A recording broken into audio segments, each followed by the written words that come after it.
Welcome to the Digital Golfer Podcast, where we unlock the power of technology and data. From tips to performance insights, we talk to coaches and players about how tech is changing the game. Good morning and welcome to the Digital Golfer Podcast. Today we are talking to a special guest, Lawrie Montague. Lawrie, good morning. How are you? Good morning, Jeff. I'm well, mate. Thank you. And you? Awesome. That's 40 well, years in the Australian PGA, I noticed the other day. Jumped up yes. on LinkedIn. Yeah, Is it's that right? a bit of a milestone. Still there doing it. You know, I don't know how many people actually survive that long in the business, you know, where they're continually doing it day in, day out. It's pretty tough. It's not easy working with golfers. That's true. And parents, but we'll talk about some of that today. For sure. The years fly by, don't they? My word, they do. So I had the opportunity to read your book over the last couple of weeks. Thanks for sending it over to me. It's my pleasure. We're both teaching juniors. Yes. And when I read this book, it was like, wow, you know, just somebody to try and summarize the challenges we have and how to deal with them. So the book's called Strategic Golf Practice. So I suppose the big question is, before we get into the detail, why did you write it? It's a great question. I think if you're confronted with the same types of questions over and over and over for a long time, and you're continually answering the question to the best of your ability, and it seems to always be, you know, at least with the junior golfers, centered around what sort of things should my kid be practicing, for how long, when, where, how do you manage it with their academic studies and so on, right? So if you get that enough, for me at least, I thought the time's right. You know, I guess I could have written it quite a long time ago, but I feel like this is the best time in my life to do it. A lot of different things have happened, and COVID was great for that because COVID gave me 2 years off, and I haven't had 2 years off in all the time I do it. I'm you know, when you're a coach, as you know, like it's a full-on thing. People are messaging you every other, you know, all the time, so you never really switched off it. But that 2 years is like I'm disconnected from everything, and so it gave me an opportunity to do a lot of reading, a lot of study, and from that, and from, you know, the thoughts reflecting on all of the experience, it got down to that was the perfect title, Strategic Golf Practice, because it's ultimately about strategy, isn't it? Like, you know, you've got two things: you've got strategy and execution, right? So, absolutely, and you know, a lot of golfers, in fact, pretty much every golfer I teach works primarily on the technical side of the game, and you and I know from experience that that isn't the way it is. I mean, what are the mistakes you see coaches and students make when it comes to them trying to become golfers? I think first and foremost, let's say we're talking about a junior golfer, we're talking about a long-term development proposition. We're not talking about 5 minutes here. We're not talking about a fast fix. We're looking at a junior golfer, let's say they're 12, and let's say the intention is, you know, maybe they want to go and play college in the United States at 18. Well, what are you going to do for 6 years? Just every time they play bad, fix their backswing? Right? And unfortunately, that's the problem, that one of the big issues that I continually see is, you know, short-term fixes for long-term problems. Yep. So Strategic Golf Practice was my attempt at helping people, from parents to players to golf teachers and coaches, to understand this bigger picture and, you know, how to start to segment it a little bit. And if you're talking about swing changes, because as you just alluded to, and we both know, predominantly golf instruction is focused on the technical side, right? That's okay. That's where it's at. But you know, what is the development plan for a swing change, for instance? Yep. What is the plan? Like, what are you going to do, and how, and when do you give the graduation certificate to your student to say you've learned the swing? Go and play, son, or go and play, young lady, and just play with all the trust that you've mustered. Well, you're not, because if you're always having these short-term lessons, it's a fix here and a fix there, you always want that. And that's what you get conditioned to do. That's what you look for. So every time something goes wrong, boom, you're back into the studio having another golf swing lesson now. Yeah. It's obviously not like that for everybody, but there's a lot of that going on. Yeah, there was a book I read a few years ago, and it was called "Don't Keep Changing Your Golf Swing." Yeah. We do have this culture of going to the range and say, right, I'm going to try and fix this today. I'm trying to fix that today. And when we get away from those, that sort of approach and focus, and we broaden our view, our perspective of what it is we're trying to achieve, then things start to change, in my opinion. You start to evolve. And I mean, your book's not just about drills. It's about strategy, isn't it? It's pretty much about strategy. It's not really about drills at all. I mean, it's not like it's got sections in there with me showing particular putting routines or what have you. We're challenged with what is in effect the environment, whatever environment we're in that's, we're going to use to develop our game. When we go into that environment, everything around us suggests one thing or another to us. In other words, it guides us in a direction or another. So if you're a kid going to a driving range, for instance, and there's a rubber mat and there's an open driving range, what else are you going to do? And then there are guys there that are, handing out their business cards saying, I give golf lessons. And what's the parent going to do? The parent that makes the decision, well, they're at that driving range. There's nothing else.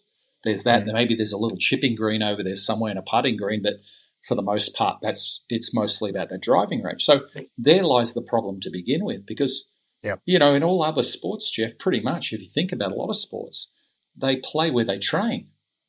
But they don't do that in golf, and we know that. Like if you're playing basketball, you're training on a basketball court. Tennis court.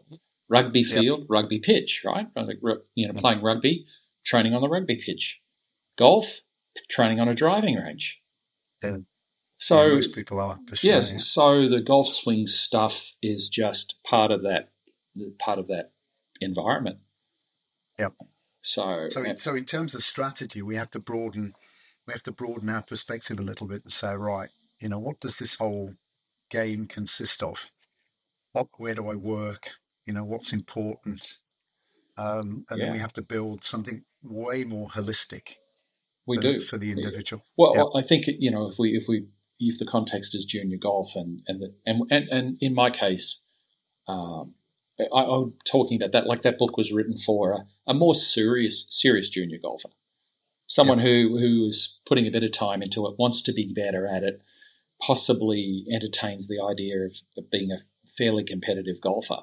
That's what that book's for. And so, strategy starts from the moment you wake up in the morning to the moment you go to bed at night, and everything you do in between. So, as you say, it's holistic. It's covering many different areas of the game other than just how you're swinging the golf club. Yeah, absolutely. I mean, we know there are certain stages of junior development. We know they've got to go through the fun stage, and the skill development stage. They've got to find literacy. They've got to be able to understand the basics. I mean, one of the things I do with junior golfers when they come to a lesson is I get them to throw a tennis ball against the wall and catch it. Just to see whether they've got any sports or physical athletic literacy. Yes. So we understand those phases. But as you say, as they start to get more serious, we have to put a plan together, don't we? Now you came up with this thing in the book, which I think is fantastic, which is this breakthrough equation. Yes, absolutely. We could probably spend 45 minutes talking about that. I love it, but give us an overview of we breakthrough equation. We both understand it. It was interesting when you read that in my book, how you came back to me and said, you were very familiar with it. And for me, what it was I was looking, this is a long time ago, many, many years ago, I was just looking for a way to think about the problem of how to develop people, from the beginning point to the end point, so to speak. The end point might be like getting them ready for college, so it could be a period of 6 odd years, right? And so I do a lot of reading, and so through the reading, I happen to be reading about the Six Sigma concept and how it related to, it was manufacturing, but I looked at it and I looked at the formula. I'm no math whiz, but I looked at the formula and I thought, well, this could work in golf, right?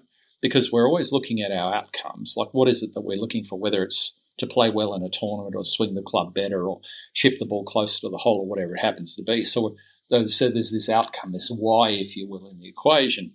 And then at the other end of the other side of it, you've got all these variables that are interplaying in the game that make it more challenging, right? There's the weather conditions, there's the ground conditions, there's the different types of grasses, there's so many things. So, and then the middle of the equations, like, is the X. The X here is the factors that influence the movement towards your goal. So when I looked at it, I thought, this just makes a whole lot of sense. It's a really simple equation to look at, but I think I could work with it. And then when I started working with it and working around golf, I thought, this just makes things so much easier. It's easier to explain to people. And then I could always, what then I could do is drill down and go, okay, well, what are those X's really? And what aren't they, more importantly? Because what I noticed in the industry is a lot of people working on things that I would have suggested to you. I'd be a bit dubious as to whether that thing they're working on was actually going to help them to improve their ability to get to Y, to get to their outcome. And I think there's a big question mark there, and that's where the Z comes into the equation. I added Z to it as a way of looking at the variables that there is not a direct cause and effect relationship, Jeff, that not everything, A doesn't always equal B. There are other factors involved, and are you looking at those? Like, are you actually looking beyond the scope of, if you do this, you get that? Because in golf, there's a lot of that sold. I mean, you see it on social media all the time, some dude standing there giving a lesson and almost saying, you have to do this. This is the way to do it. And I would beg to differ. I'd say that because the platform of golf is built on randomness and uncertainty, those two factors alone, which are what life's built on, mind you, then we're not talking about certainties. We're talking about probabilities. So if we're talking about probabilities, how to increase the probability of someone getting to where they want to get to? Well, they have to have a really clear understanding of what their X is. They have to understand that we have to take into consideration what it isn't. Now, what it isn't is that Z factor. So the way I've got it. Let's give a practical example. Because I suggest everybody goes and reads the book and sort of gets a feel for this. But basically, for me, when I read it, it says to me, in order to develop skills, the skills I need to play the game, and in order for me to get to my outcome, I need to develop a huge range of skills to deal with the variability. I need to know weather conditions. I need to know lie. I need to understand and manage distance. And all of the things that go to develop the appropriate motor skills required to develop those skills, sort of thing. So give us an example of what you do with your guys when you're practicing for them to be prepared for all of those variables to get them to their outcome.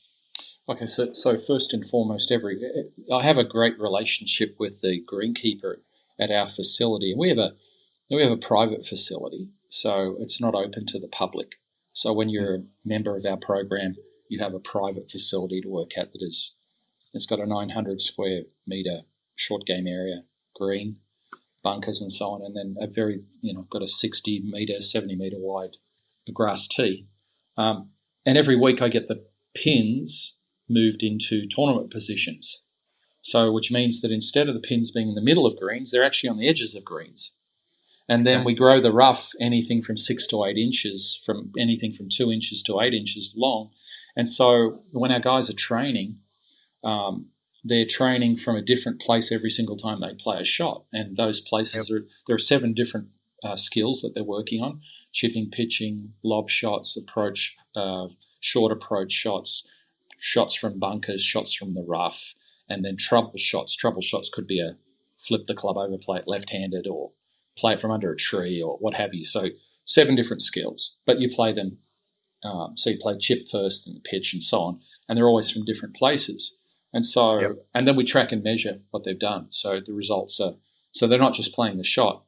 We're measuring how far they are from the hole when they play the shot, and then how far they hit it from the hole, and then how good their putting conversion is, to give you an idea. So the reason we're doing that is so we can increase the probability of improvement. So we can't be certain about anything. So but we need to set up the environment so that they're practicing in an environment that simulates to the best of our ability what it would be like on the golf course. Now, of course, a rubber mat at a driving range has got none of that going for it. It's level, It's a different, it's a different game, isn't it? Totally different. Totally different. And totally so, different game. But it gets down to, okay, do you want to swing a golf club really well on a driving range, have a lesson package and swing the club really, want to hit the ball well off a rubber mat at a driving range to targets, to a big open area? Or do you want to be able to play golf on the golf course, to actually score on a golf course? So that when you play all the different types of courses with all the different types of conditions, wind, everything else, you actually adapt really well because that's actually how you've been trained. So I'd say that's what makes our program quite unique, in that is the mindset, Jeff. The mindset is that's what we want the students to do. And they're all not all world champions. We've got some very good players in the program. They've got kids that are quite average, but they still have a lot of fun because it's more golf-like. It's not, like the very, artificial environment that many driving ranges are. Yeah, and I've seen some of the drills. I mean, some of your students will show me some of the work they do with you, and it's, for example, they'll do 72 putts from 72 different distances, for example. Yeah. So the randomness, which we know can sometimes be demoralizing for a player, because if a player goes out onto a putting green or is chipping around the green, and they've got the same shot 50 times, the chances are their bodies will adapt very quickly, and they'll start to get them close. They'll start to knock them in the hole. You ask a student to go and hit 72 balls from 72 different locations, different lies, etc. It's very easy for a student to potentially give up after a while. Yes. But we know that in the long term, it'll allow them to adapt, allow them to build better, more resilient skills. You bet. And that's what you're trying to do in the program. Yeah, that's actually what we're doing in the program. I've had enough practice at it. I have I'm quite fortunate in that I have a laboratory. I have students. I've had many students over the years who come in and out of the program. So I get to test a lot of my theories out. I get to look at what the best practices are for coaching people and apply it in a real world setting and see what works, what they respond well to and what they don't. And from that, I can develop programs that actually are more meaningful in the sense that the player actually kind of gets it in their mind. They go, oh, this is what it's about. Like they get their light bulb moment. And yes, it is challenging because they are playing it from different places all the time. But when they start to write better scores on their scorecard, in other words, when they start to see it trending in the right direction, they're so much happier. Even though, obviously, when you're learning anything, there's this steep curve, this struggle phase that you go through. Well, they go through that. And it's continuous because I'm not going to let them not struggle. That's part of the process because the game is so hard. It never lets you off, Jeff. You know that, right? From the very first hole you play to the last hole, it never lets you off. There's no easy. It's challenging all the time. You're always facing something different. So all I'm doing is I'm attempting to create an environment that prepares people better for what real golf is. Not a simulator, not in a sim, but out on the golf course in cold weather, hot weather, you name it. So that's where we're at. That's a nice segue. That's a nice segue into the next piece for us. The book talks a lot about, it debunks the myth of consistency. Yeah, absolutely. And the fact that you can, what's written on the scorecard sometimes, if you go around and score 18 pars, doesn't tell the story. 18 pars seems very consistent. Yeah. But you can guarantee during that time you played every single shot in the bag to make those 18 pars. So whilst we're looking for consistency, in scoring, it's not necessarily consistency or having perfect shots or perfectly consistent chip shots, perfectly consistent putts throughout the round. So tell us a little bit about your thought process around the concept of consistency. Well, I think that I don't think you can be, certainly golf scores are not consistent. They've never been consistent. Golf score from day to day goes up and down like a yo-yo. Why does it go up and down like a yo-yo? Because that's the nature of the game. Everything about the game, it'd be very hard to actually stand on, even if you played the same golf course over and over and over again, to stand on that first tee and get to the 18th and be keeping your scores in a very linear kind of fashion where your score hardly changes. It looks the same from round to round. It just doesn't happen. You can have consistency in terms of your approach to hitting the shot, like a pre-shot routine, for instance, and making sure that the mechanics of that is fairly, consistent. There are things you can be consistent with, but the scoring side, no, absolutely not. So, I've always coached scoring as an A, B, and C thing. You've got A scores, B scores, and C scores. B scores are average scores. C scores are above average scores, and A scores are below average scores. And so, when you're studying for tests, they have A, B, and C. You can be on point with some things you know a lot about, but not very good at other things you don't know a lot about. So in golf, the idea that you can actually go out there and have enough control over a score that you can be within one or two shots of it is ludicrous. Because if you look at professional golf, the best players in the game, the 0.1% of people who play, they're almost significantly, but statistically insignificant. It's that small a number, right? They're just this really rare bunch of people. And you look at their scores, and they can be anything from 10 to 12 shots difference from their C game score to their A game score. And that's pretty consistent. You want consistency? That's consistent from player to player. You will never see a player that has a high of, say, 6 strokes to their average. You just won't see it. The range will be about 12. Sometimes higher than that. You often see that guy that goes out and shoots 61 the one day and shoots 74 the next day. You rarely see the guy who shoots 61 win the tournament, which is exactly always right. strange for me. And that's why, again, so I come back to one of the key themes in our program is always this idea: what is certain, what is probable. Well, not much of anything is certain. We don't know what the weather's going to be like the next day, and even if the weather shows us, like if our app says it's going to be this, it may not be. So there's a lot of uncertainty in everything that we're doing, and so the best we can do is have a greater range of skills that we've really zeroed in on that are much closer. In other words, I like to use the word relevance a lot. How relevant is the skill to shooting lower scores? In other words, to drive the score down, right? So, so the idea is it's inconsistent. It's never going to be consistent, but you're trending this overall range lower over time, right? So it's still 12, but it's 12 going down. So it eventually becomes someone shooting in the 60s who's really good, and then maybe their high scores in the high 70s, and then they're playing golf in between that, that 12 shots. That's where it's at. And you talk a lot about accepting the ups and downs. That once you realise that is natural and normal, and that you're gonna pull a one off one of the tees somewhere probably due to something. You've got to accept those ups and downs. And today, in my experience, a lot of people are so challenged by the game, and they go from one golf teacher to the next looking for this magic bullet that doesn't exist. It's just a set of skills that you have to adapt to a particular environment that you're in. It's called golf, and it looks similar from place to place, but it's not the same.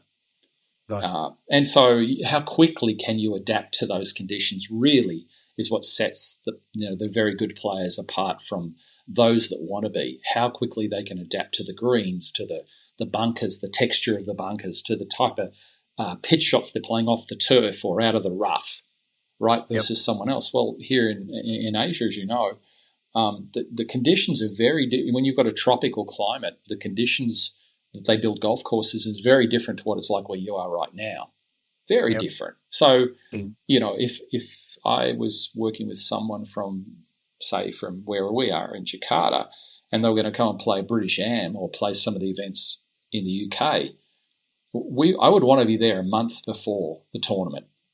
And I'd want to play a lot of local golf there and just get the kid used to playing the different style of golf and adapting and getting themselves ready for it. Like the cold, they come out of hot weather and they're going to freezing cold weather and they're having to play with jumpers and jackets on, and they've never done that before, right? Yeah. So there's so many things. The difference is remarkable, isn't it? I mean, I flew back from Indonesia through Dubai. A friend of mine asked me to come and play, and I've been a member of a golf club there for a long time, but I hadn't played it for probably 2 years, and wow, the difference. I mean, I was stood over the ball thinking, look how tight this lie is around the green, or this green's now 12 and a half, and I'm and having just played 5 years in Indonesia and then going back to playing in Dubai, and then I land in the UK, nip to the local golf course, and there's cabbage everywhere, Yes. I've got to try and get it out of wet cabbage. So I agree with you. Yeah. So your book, we're going to do a couple more of these podcasts for sure, because I love this subject. But and your book isn't necessarily for students, is it? It's a lot for coaches. It is for students ultimately, but it's for coaches, and it's a little bit for parents as well, isn't it? What advice when you sit down, and you think about who you're writing the book for. I thought about all the questions that I got, and so I got those questions from many players, but a lot of parents, and then coaches. So you get them from everybody. They're coming from all sorts of ends. So the book was written to help people to understand what a long-term development path would look like. Right? No more of this buy a 10 lesson package and see if it works or not, but what do we need to do over a year? If we've got a year of golf, right, and we've got a series of tournaments through the year, how are we going to prepare for those golf tournaments? Like, what are we going to do? What sort of things are we going to do? So the book gets into talking about something that people have heard but don't know a lot about, and that's periodization, where you take, say, an annual plan or an annual, like a period, say 12 months, and you break it down into smaller, chunks, and those into smaller chunks again. So, for instance, in periodization, you have a macro cycle, which is a large cycle. It could be like a year. It could be a half a year, depending on how much, say it's golf. You might only be playing 6 months of the year, depending on where you live. Some places you play all year. And then you're breaking it down into each month. We have 28-day, what's called a mesocycle. It's a 28-day cycle for us. That's 4 times 7 days. And then within the 7 days, we have microcycles, which are 5 to 7 day periods. And so we look at, say, a 5-day period and what kind of work would be done within that funnel of 28 days, which fits into the funnel of a macro cycle. So that's what people are going to be exposed to.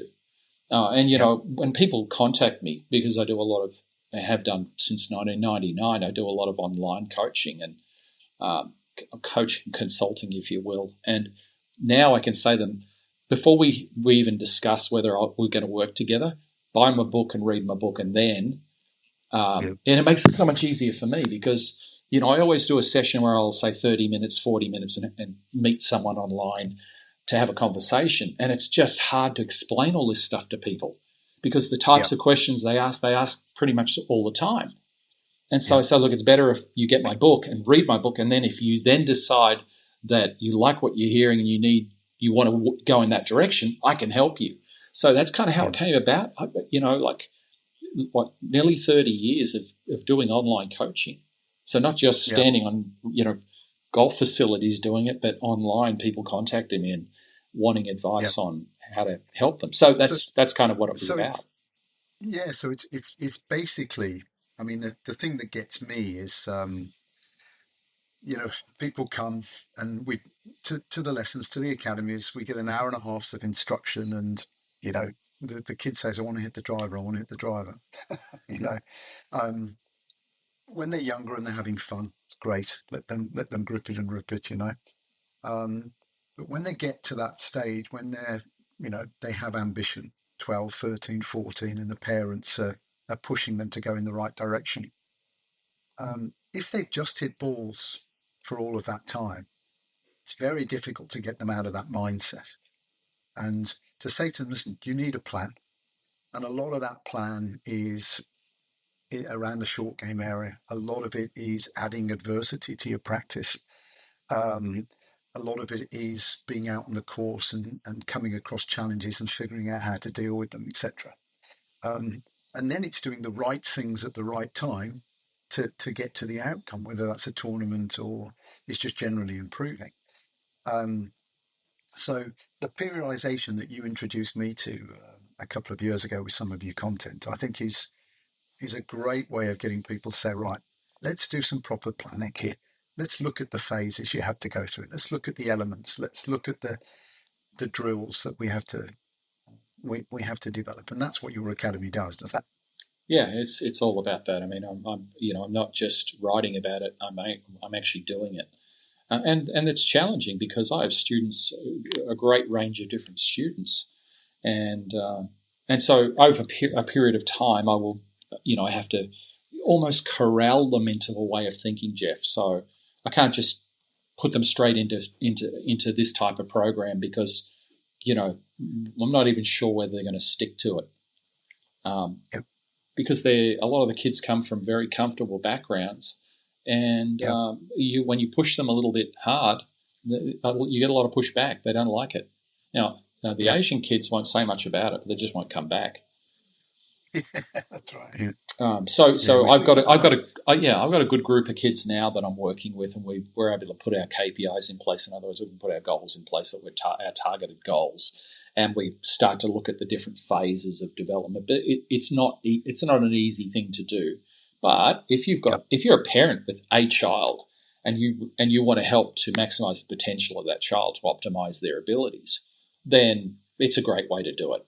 And so, again, that's why I wrote the book, because I didn't want to write it in depth, like at the level that I read it in textbooks. I wanted to give my user version, because the great thing is I've been testing it for a long, long time.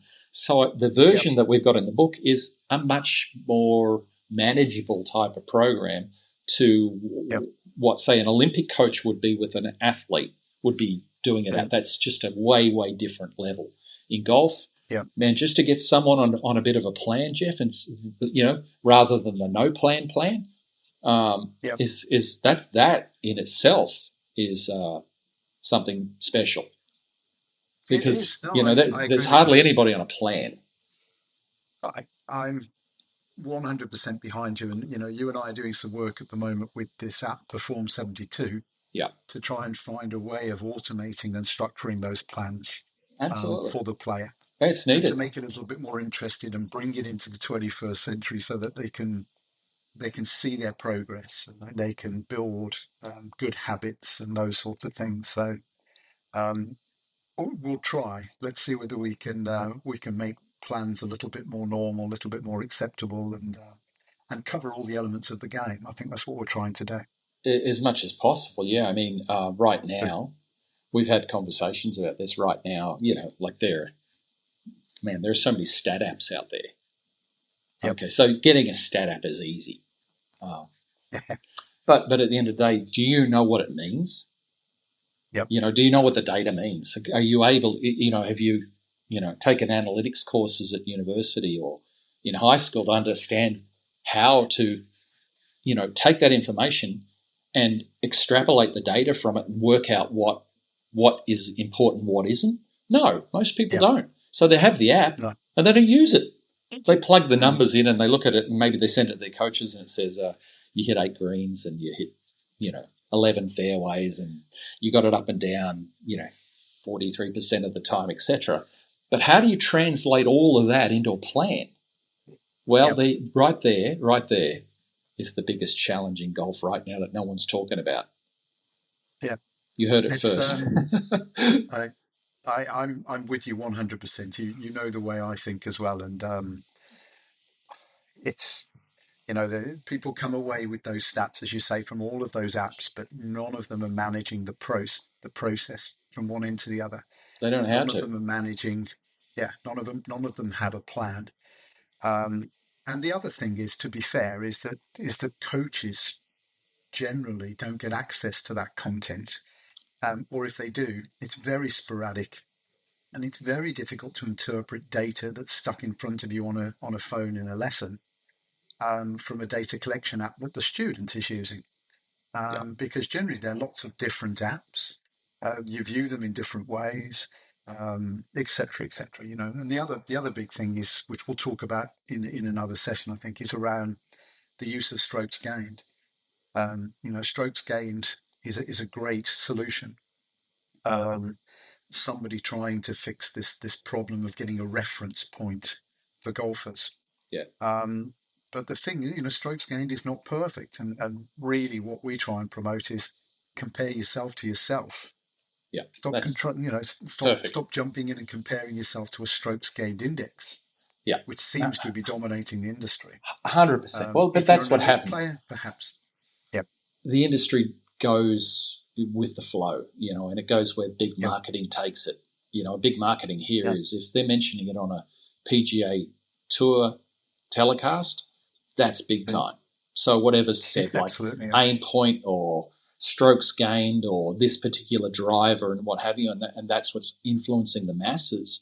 And the people that Yep. are working with the masses are the golf teachers. So whether you can look through all the BS and actually get to where you've got to get to, that's kind of what it's about. And that's where, again, why I went with my book that way. I wanted to cut through the BS and go, yeah, all of those things exist, but what's behind it? Should everybody be doing power swing kind of training to increase their distance off the tee? Because that's what's predominantly seen online now in social media. Like how, what used to be what we used to call footwork when I first started out is now, how people, stand on a pressure platform and we're measuring reaction forces. Yeah, right. Well, yeah, it's been around since the biomechanists have known that, and they learned that in university. But, what happens, we live in a society, and certainly golf culture being what it is, it just follows trends for a time. And so right now everyone's on the, I say everyone, it's a gross generalization, but a lot of people are on the bandwagon of swinging it faster and doing swing speed work and getting their feet to move across the platform properly and so on. And these phases, I mean, the phases that people go through, the ground reaction forces, I'm a big supporter of trying to understand this information if it's beneficial, and you can find fundamental issues in people's swings with the technology. So, I love the technology and not necessarily diss the technology, but I also understand in my game as well, to get where you want to be, it's a lot of hard work. It's a lot of skill development. And it's a lot of planning. It's making sure you're doing all the right things all of the time. And eventually, we believe that everybody can shoot 72. You don't have to hit it 300 yards on 99% of courses to shoot level par. So with your process, especially for the juniors, and our technology, I hope that we can get there. So how do people stay in touch with you, and where do they get your book from? Because I think it's a fantastic read. I'm definitely going to ask you to do another podcast, and we'll go into some more of the detail. But where do they get your book from? So the book is called Strategic Golf Practice, and you can get it on Amazon. So if you type in Strategic Golf Practice, it will come up, and you can buy it there easily. And I can be contacted at my website is mindonthegame.com. So anybody that wants to touch base with me, ask me questions off the book, or just have questions, you can email me on mindonthegame. It's Lawrie at mindonthegame.com. Lawrie at mindonthegame, which is one word, .com. So that's how they can contact me if need be. And I'm also on Instagram, Lawrie_Montague. I'm on LinkedIn. I'm on Facebook. So people can find me pretty easily. I'll drop some links into this as well. But it's in my opinion, it's an absolute must for coaches teaching kids, for parents to read, and I still encourage the students to pick it up and start to understand the process and methodology as well. It's I mean, when I read it, I read the first line, and I think it said something like, what was it? Imitation and correct me if I'm wrong. Innovation and imitation. Imitation and Most of innovation. golf. And I thought, what a great way to try and understand this. And so it's an absolute must for coaches, for juniors, and for parents.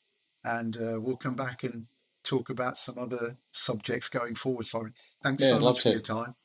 It's a pleasure, Love these Jeff. Conversations. Love the way you think, and we'll catch up soon. Good on you, mate. Appreciate your time. Cheers. Take care. Thanks, buddy. Bye-bye. Bye.